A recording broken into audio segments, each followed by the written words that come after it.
Hubungan Amerika Serikat dan Perancis kembali memanas setelah delegasi Amerika Serikat melakukan aksi keluar ruangan atau walkout dalam sidang Dewan Keamanan Perserikatan Bangsa-Bangsa atau PBB yang membahas perang Rusia-Ukraina pada Senin. Aksi tersebut terjadi ketika delegasi Prancis mengambil alih jalannya pembahasan hanya 2 hari setelah kedua negara terlibat saling sindir terkait penolakan Amerika Serikat terhadap perpanjangan masa jabatan Komisaris Tinggi HAM PBB Volker Turk.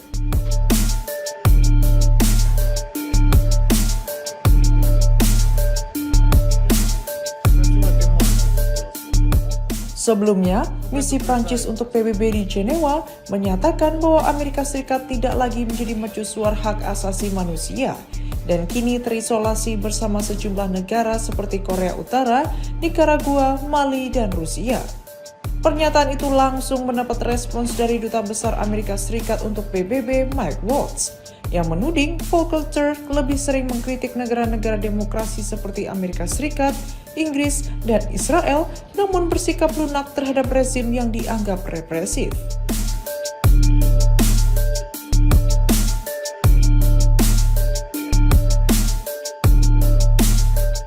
Usai meninggalkan ruang sidang, Wakil Duta Besar Amerika Serikat untuk PBB Dana Grea menegaskan bahwa delegasi Amerika Serikat akan terus melakukan aksi serupa selama Prancis masih menggunakan retorika yang dianggap merendahkan dan tidak menghormati Amerika Serikat.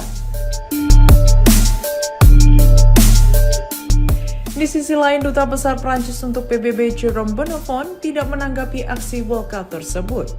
Ia hanya menegaskan bahwa Prancis tetap berkomitmen menjaga independensi PBB dan memastikan organisasi itu mampu menjalankan mandatnya secara efektif. Ketegangan ini menambah daftar perbedaan sikap antara Washington dan Paris. Selain berselisih mengenai isu hak asasi manusia,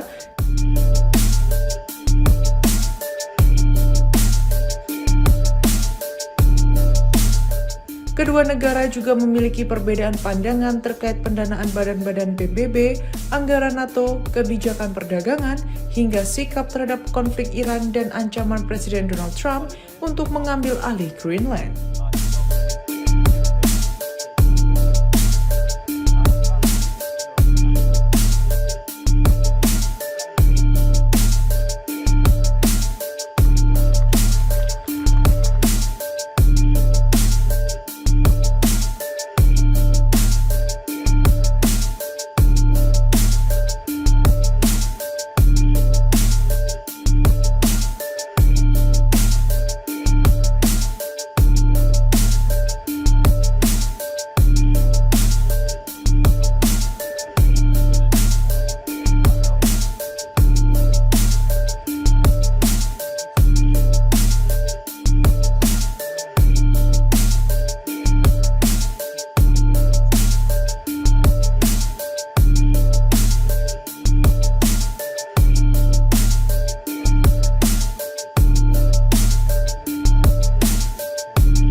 Бабах. Минут 5 прошло. Выходим. Короче, вовремя успел.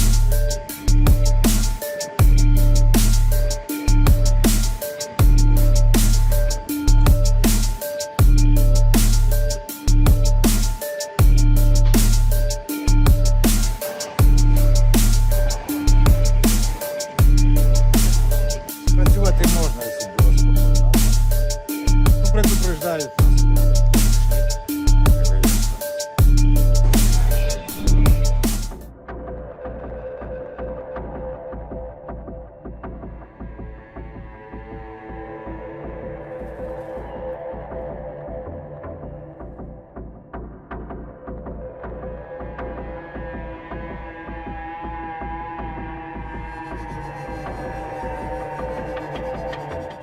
Perdana Menteri Israel Benyamin Netanyahu memastikan tetap akan menghadiri sidang Majelis Umum Perserikatan Bangsa-Bangsa atau PBB di New York, Amerika Serikat.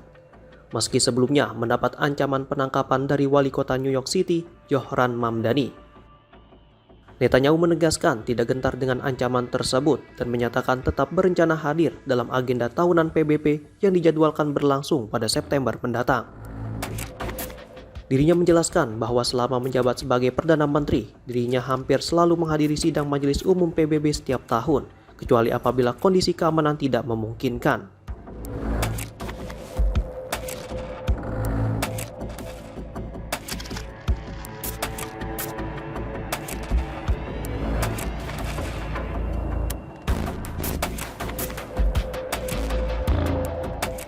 Pernyataan itu menjadi respon atas sikap Zohran Mamdani yang sebelumnya menyebut Netanyahu sebagai penjahat perang dan menegaskan bahwa pemimpin Israel tersebut tidak diterima di New York.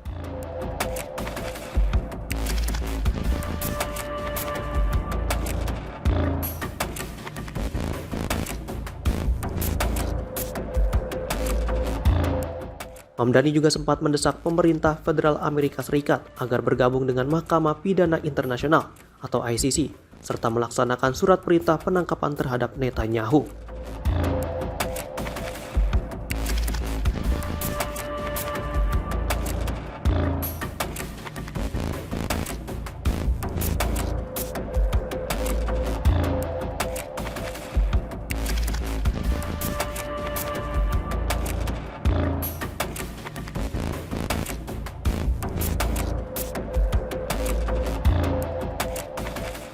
Di sisi lain, Presiden Amerika Serikat Donald Trump memastikan Netanyahu tidak akan ditangkap selama berada di wilayah Amerika Serikat. Trump menegaskan kunjungan Netanyahu ke Amerika Serikat akan tetap mendapat jaminan keamanan.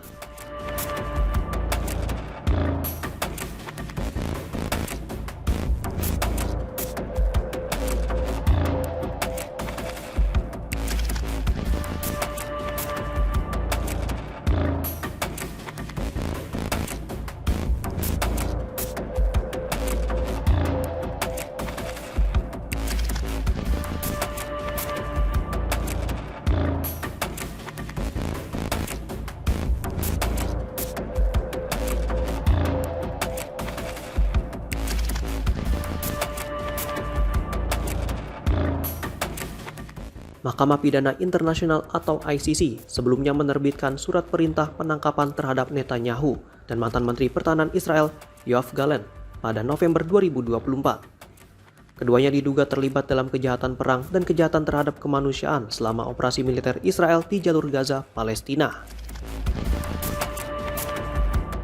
Dakwaan tersebut mencakup penggunaan kelaparan sebagai metode perang, serta pembunuhan dan penganiayaan terhadap warga sipil.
Presiden Amerika Serikat Donald Trump dijadwalkan menerima Presiden Ukraina Volodymyr Zelensky dan Perdana Menteri Israel Benjamin Netanyahu di Gedung Putih pada Selasa dalam 2 pertemuan terpisah.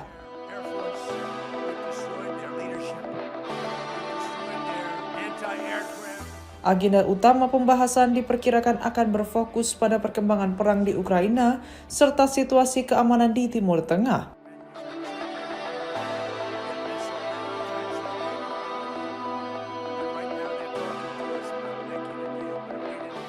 Dalam pertemuannya dengan Netanyahu, Trump akan membahas konflik dengan Iran, perkembangan negosiasi antara Israel dan Lebanon, serta upaya memperluas kesepakatan Abraham yang bertujuan mendorong normalisasi hubungan Israel dengan negara-negara di kawasan.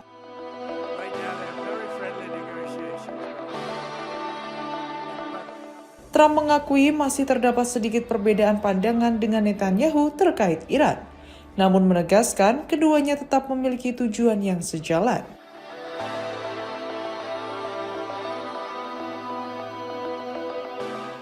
Sementara itu, saat bertemu Zelensky, Trump dijadwalkan membahas proses perdamaian yang sedang diupayakan antara Rusia dan Ukraina.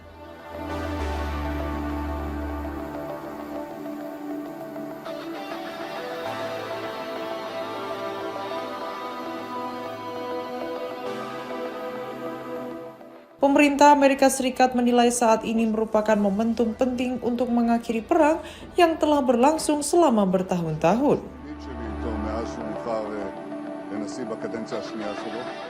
Sebelumnya, Trump juga menanggapi tuduhan Zelensky yang menyebut Rusia telah memberikan informasi intelijen kepada Iran mengenai pangkalan militer Amerika Serikat.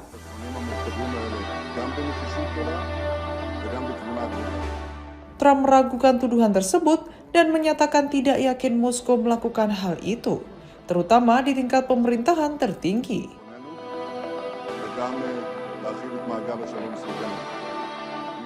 Usai agenda di Gedung Putih, Netanyahu dan Zelensky dijadwalkan menghadiri pemakaman mendiang Senator Amerika Serikat Lindsey Graham yang berlangsung di Washington pada hari yang sama.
Sebuah tornado menerjang wilayah timur negara bagian Wisconsin, Amerika Serikat pada Senin 27 Juli.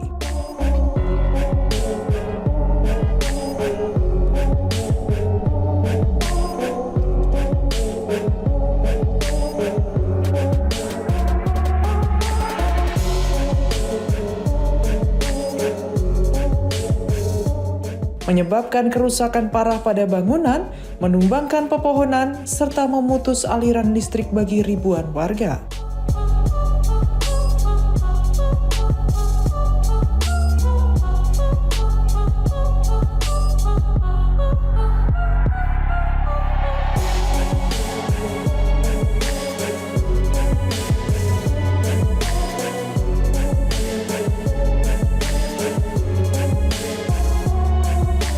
Rekaman udara memperlihatkan sejumlah bangunan rusak berat, kendaraan terbalik, dan pohon-pohon tumbang di kota Menasha, salah satu wilayah yang terdampak paling parah.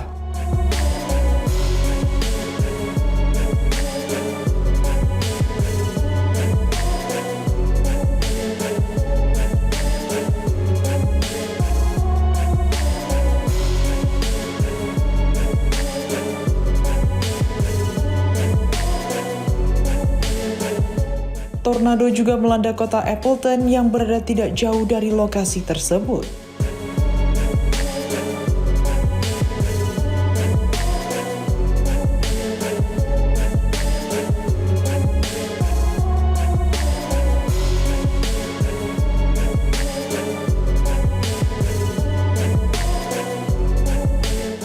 Pemerintah kota Menasha menetapkan status darurat lokal guna mempercepat penanganan bencana.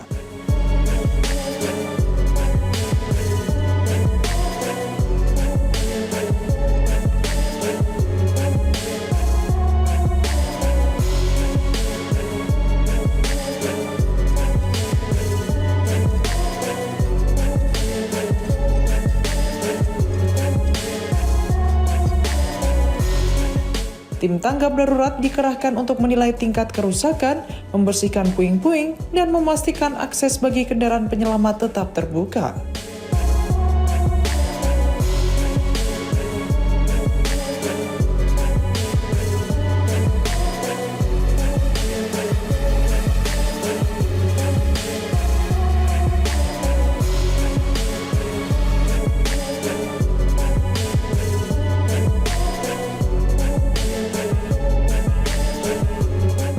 Warga diminta tetap berada di tempat yang aman karena masih terdapat sejumlah bahaya, termasuk kabel listrik yang putus dan puing bangunan yang berserakan.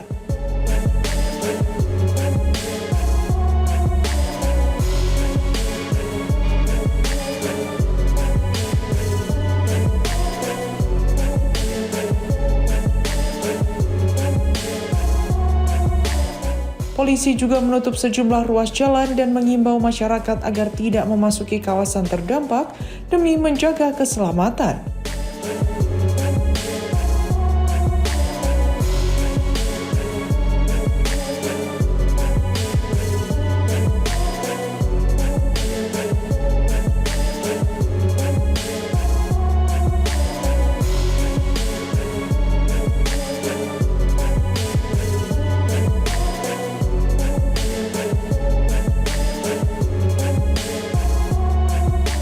Sementara itu, pemerintah setempat telah membuka tempat penampungan darurat bagi warga yang terdampak.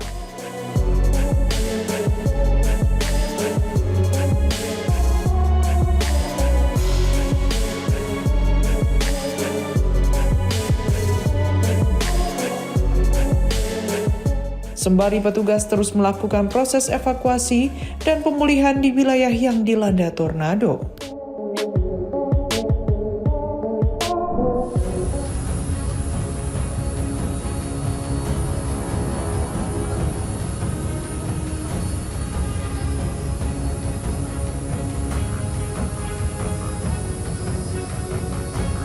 אני בתחקיר לוושינגטון לפגישה עם ידידנו נשיא ארצות הברית דונלד טראמפ.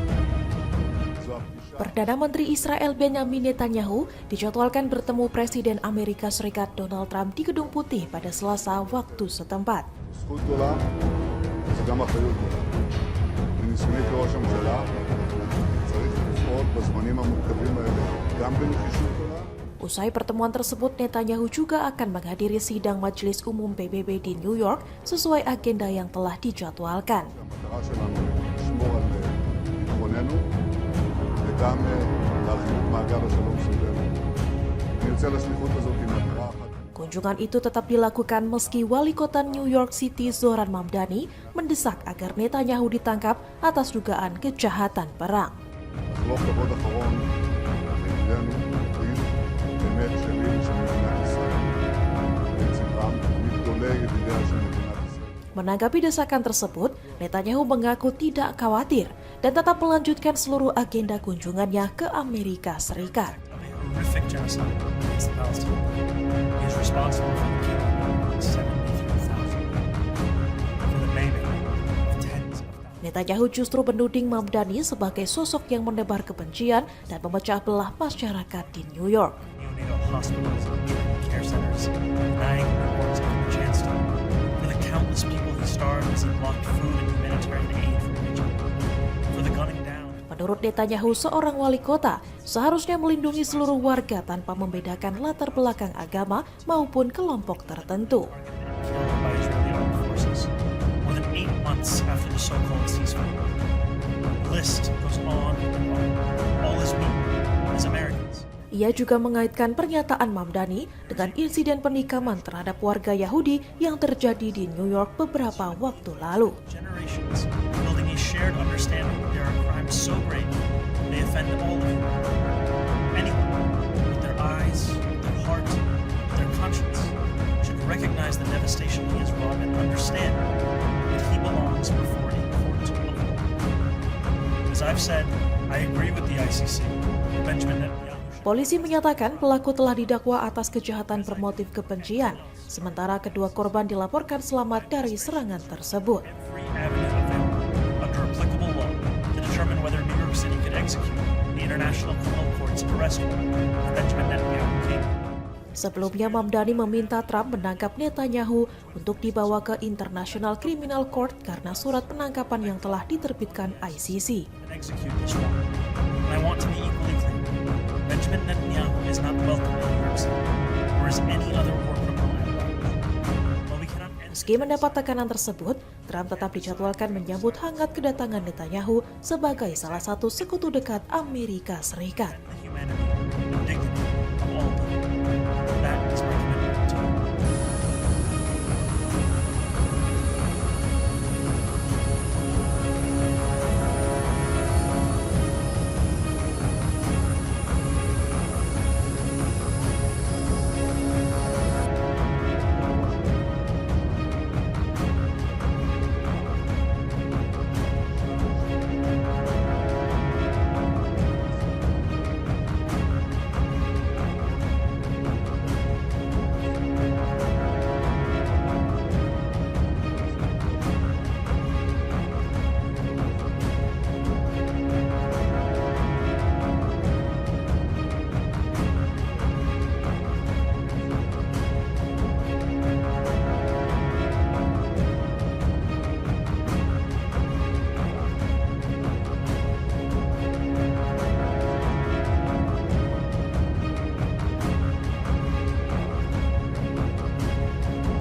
Benjamin Netanyahu is a war criminal, the architect of a horrific genocide against the Palestinians.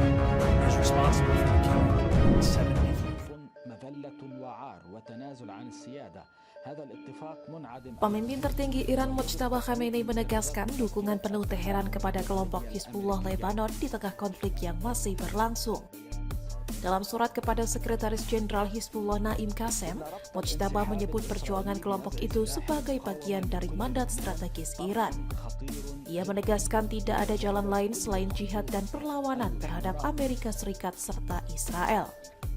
Mojtaba juga mengaitkan berakhirnya konflik Iran-Amerika Serikat dengan penghentian total operasi militer Israel di wilayah Lebanon.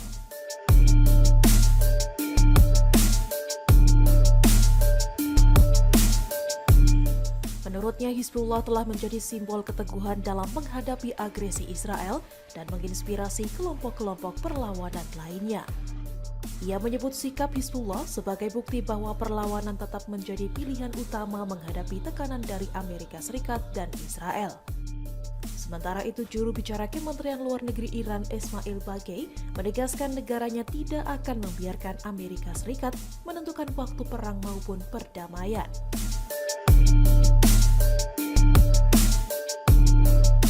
Bagei mengatakan keputusan terkait konflik sepenuhnya didasarkan pada kepentingan dan keamanan nasional Iran. Ia juga menilai Amerika Serikat dan Israel kini menghadapi konsekuensi dari situasi yang mereka ciptakan sendiri. Iran menegaskan akan terus mempertahankan diri selama diperlukan dan tidak akan tunduk pada tekanan dari pihak manapun.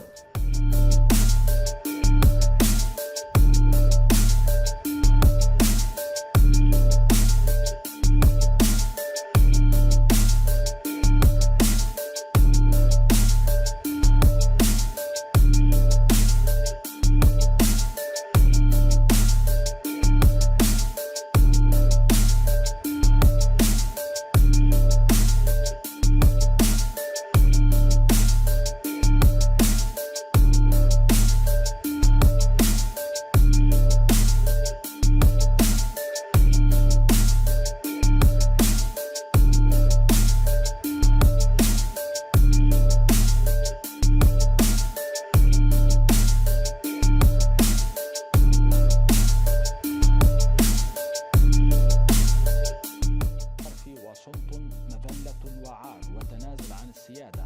هذا الاتفاق منعدم الوجود ويجب تطبيق من درجات مذكرة التفاهم الإيرانية الأمريكية.